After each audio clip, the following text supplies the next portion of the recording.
Comemora-se o Dia Nacional do Uso Racional de Medicamentos. A data foi escolhida para conscientizar a população sobre os riscos da automedicação. No Brasil, milhares de pessoas são acometidas por agravantes em suas doenças ou até mesmo a morte devido à intoxicação medicamentosa. Bom, a gente conversa com o presidente do Conselho Regional de Farmácia do Rio de Janeiro, farmacêutico especialista em geriatria e gerontologia, Dr. Marcos Vinícius Romano Átila. Boa tarde, Dr. Marcos Átila. Boa tarde a todos os ouvintes. Tudo bem com o senhor? Tudo ótimo, e com você, tudo bem? Tudo bem. Doutor Marcos, a coisa que a gente mais ouve, né, pelo menos assim, falando de Brasil, é aquela coisa tipo assim, tô com uma dor de cabeça, toma aquele remedinho tal, porque é muito bom, tô com uma dor no pé, passa aquela pomada que resolve o problema, tô com dor na barriga, nossa, dor na barriga tem que tomar aquele chá que a minha avó fazia. Não é assim, doutor? Infelizmente é assim, né? Pela Sociedade de Clínica Médica, o Brasil é um campeão mundial de automedicação. E isso tem as suas consequências, né? A maior causa de internação no SUS por intoxicação é pelo medicamento, né? 27 mil pessoas no ano sofrem com o problema da automedicação e consequentemente com intoxicações, segundo a Fiocruz. Então é um problema muito grave, né? E certo. O que agrava hoje em dia ainda mais essa questão é aquela questão do autodiagnóstico pela internet com o Dr. Google, né? Hoje, esse então... Não é mesmo? Então isso vem agravar ainda mais essa situação que já é muito grave no nosso país. Esses dias eu ouvi de um amigo meu, doutor Marcos, que ele estava me recomendando uma médica, né? Aí ele falou assim, porque ela, né, é legal fazer um check-up e tal, anual, eu sempre faço, não sei o quê, e aí faz exame disso, exame daquilo, blá, blá, blá, mas ela vai te passar, enfim, ele falou lá dos exames, né, que ela passaria, falou assim, agora você não abre, você leva fechado para ela, porque tem um monte de coisa lá que a gente não entende. Então a gente vai buscar no Google e vai ficar apavorado com o que aquilo quer dizer. Aí eu estava comentando com ele que isso já aconteceu comigo, porque eu tive um tumor no ouvido e quando eu abri a tomografia, que eu vi lá tumor, eu quase infartei, quase caí dura. É verdade, né? E aí a gente vai procurar, a gente não sabe o que é, e a gente se apavora, sofre por antecipação. E acho que acontece um pouco com os medicamentos assim também, né, doutor? Acontece muito. Na verdade, assim, o medicamento é uma coisa muito séria, né? O mesmo medicamento que cura, ele pode levar ao óbito, ele pode te matar. A diferença entre o remédio e o veneno está justamente na dose. Então é uma coisa muito séria. Muitas vezes a pessoa vai até no médico, né? O acesso da população ao médico não é fácil. Mas mesmo quando a população vai ao médico, muitas vezes ficam dúvidas. Por isso que a gente está sempre orientando a população a tirar todas as dúvidas com o farmacêutico. Ele está em todas as farmácias e drogarias. A população deve procurar o farmacêutico, não custa nada, é de graça. Né? O profissional farmacêutico vai estar sempre de braços abertos para tirar as dúvidas da população, porque medicamento é uma coisa muito séria, né? Muito séria. Pois é, agora eu vejo muito acontecendo também, pegando mais um exemplo muito próximo, né? Por exemplo, a minha mãe. Mãe, vai tomar esse remédio sem falar com o médico? Não, mas da outra vez que eu fui ao médico, em 1525, o médico me receitou esse remédio. Então, se ele me receitou naquela época, é porque vai fazer bem. Acho que as pessoas têm muito essa cultura, né, doutor Marcos? Não, a cultura da automedicação, ela é antiga.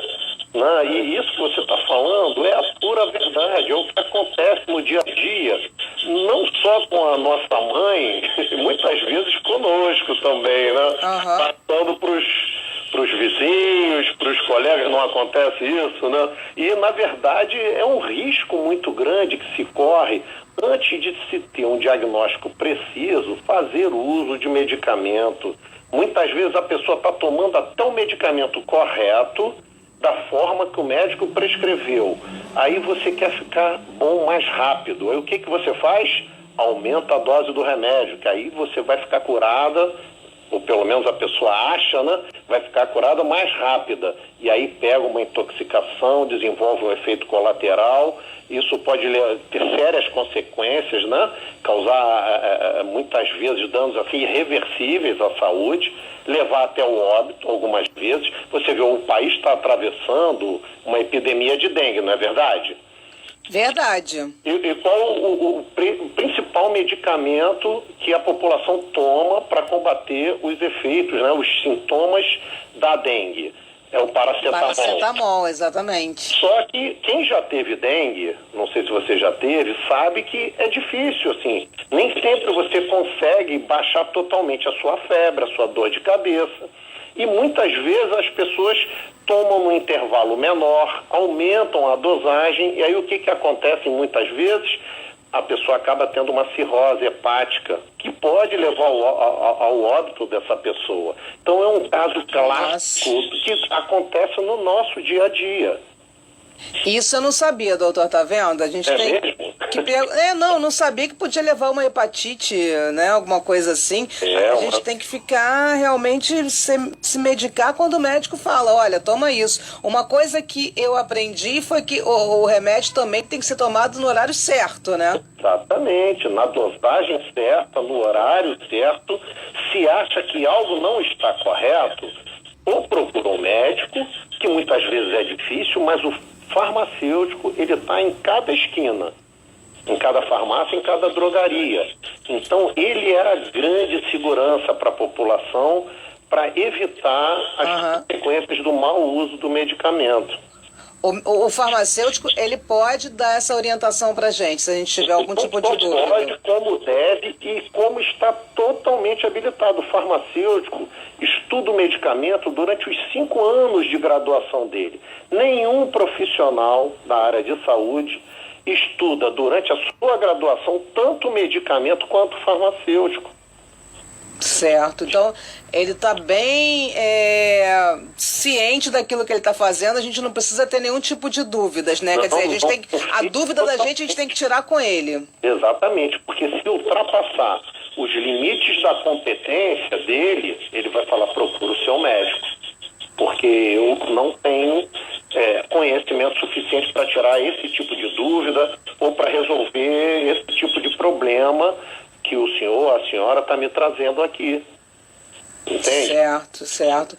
É a mesma coisa desse negócio assim, claro que chá tem os seus benefícios, né? Claro que é remédio que não é remédio controlado, também tem, quando ele é um remédio homeopático, ele tem os seus benefícios e tal, mas tudo isso também tem que passar pelo médico, né? Não é porque é homeopatia que você pode tomar indiscriminadamente, por exemplo. Não tem dúvida. E outra coisa, as pessoas confundem muitas vezes o medicamento fitoterápico com a homeopatia. São coisas diferentes, tá? Você fazer uso de plantas, em chás, eles são medicamentos muitas vezes. Medicamentos mesmo, embora sejam plantas. A homeopatia é uma outra técnica, é uma outra visão da cura da doença, né? Certo. Mas as pessoas confundem muito, né, o fitoterápico, principalmente achando que nenhum fitoterápico vai fazer mal à saúde, e eles podem prejudicar, sim. Eles têm efeitos colaterais, sim. Eles têm níveis de toxicidade. Então, assim, é muito complicado, é uma coisa muito perigosa se automedicar. É porque eu vejo, assim, a gente vê muito nas prateleiras das farmácias, das lojas de produtos naturais, que agora está na moda tomar goji berry, né, para emagrecer, cápsula de óleo de coco, aí tem lá a semente de chia, né, cápsula de chia, cápsula de não sei o quê, e o pessoal sai tomando. Outro dia eu estava lendo uma reportagem na internet falando sobre os poderes da espirulina, que você poderia tomar, porque era o grande queridinho agora nas dietas, né, para ajudar a emagrecer. Então, assim, você fala assim, mas espirulina não faz mal, mas será que realmente não faz mal, que a gente pode tomar indiscriminadamente? Será que não tem ninguém que tenha rejeição à espirulina? Não sei, são dúvidas, assim, né? Todo o corpo assim, é um corpo diferente, todo organismo, ele reage de formas diferentes a um mesmo produto, né? O que pode, para mim, ser ótimo, pode para você te causar aí uma rejeição, né? Uma reação de hipersensibilidade. Então, o medicamento só deve ser tomado com orientação de um farmacêutico ou de um médico, né? Que são os profissionais que estudaram, se prepararam para isso. Nesse ponto, né, a internet é muito boa para uma série de coisas, mas nesse ponto ela está assim, enchendo as pessoas, a população de propagandas, induzindo a população a fazer uso de medicamentos que só Deus sabe as consequências de alguns desses medicamentos, entende? A população não deve fazer uso de medicamentos, seja ele qual for, seja dito, né, natural, né, ou não, porque todos têm seu risco. Tá criando um monte de farmacêutico e de médico de internet, né? É verdade. O Dr. Google talvez seja o mais requisitado, né, por todos. Eu brinco com a minha mãe quando ela tem essas coisas de se automedicar, eu falo com ela, eu falo assim, nossa mãe, você nem tinha me contado dessa sua passagem por Harvard, né? Porque deve ter se formado em medicina em Harvard, sabe mais do que o médico, né? Mas enfim, a gente tem que brincar, mas é um assunto muito sério, né? As pessoas realmente têm essa facilidade, essa compulsão pela automedicação e pela medicação do vizinho, né? Porque se o vizinho tomou uma aspirina e funcionou, por que eu não posso tomar aspirina e funcionar comigo também? Mas aí é como o senhor disse, né? Cada corpo é um corpo, cada organismo é um organismo. O histórico, né, todo de saúde, que normalmente não é igual da outra pessoa, né? Tá certo. Doutor Marcos Átila, olha, muito obrigada pelos esclarecimentos. Eu agradeço, estamos aqui à disposição, o Conselho de Farmácia está de portas abertas para você, para a população, tirar as dúvidas e procurem o seu farmacêutico. Esse é o melhor, a melhor formulação para se evitar o mau uso do medicamento, o farmacêutico. Eu acho que essa é a grande dica. E existe uma obrigação das farmácias de terem um farmacêutico de plantão, não é isso, doutor? Sim. Toda farmácia, você pode chegar no balcão da farmácia, não, eu quero falar com o farmacêutico. E ele vai falar, ele vai dar as orientações, tirar suas dúvidas a qualquer tempo. Ok. Tá certo, então, doutor Marcos Átila, muito obrigado, uma boa tarde de trabalho para o senhor e até a próxima oportunidade. Até a próxima. Obrigada. 4h42 aqui.